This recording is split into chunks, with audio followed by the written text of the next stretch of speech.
So let's go back in time to before you worked as a security agent for the homeless or an agent for the Homeland Security Investigations Unit.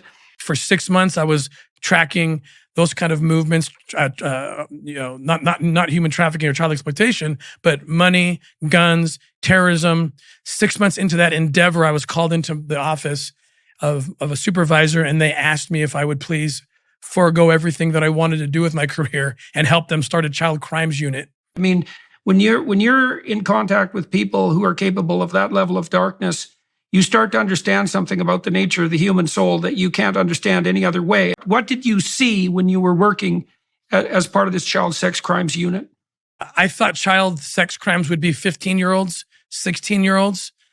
The very first case I worked in 2002, I believe, I was given a bunch of VHS videos, some hard drives to look at that had been seized in a warrant. I dry heaved, thinking I was going to throw up into the wastebasket. I jumped into my car. I drove to my children's school, my 3 oldest kids. I checked them out. I still remember in my mind, I can still see dentist appointment I wrote. And I grabbed them, I took them home and just sobbed on the floor. That's what this is. And those kind of videos have increased over the last couple of years by 5,000%. Now, you said that when you first encountered this material, it made you physically ill and also terrified for the safety of your children. You know, a religious faith in its most fundamental essence is a philosophy of good and evil. What is it about the way you looked at the world that had to change in order for you to adapt to what you were encountering?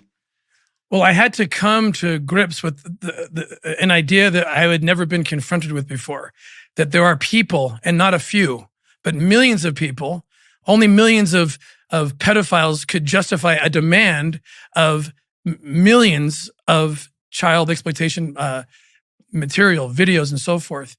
To be confronted with the reality that there are people on this planet, and like I said, not a few, but millions, who want to indulge in watching 5-year-old children be raped and sexually assaulted in ways that, and I'm sorry to be so raw, but I feel comfortable with you, Dr. Peter.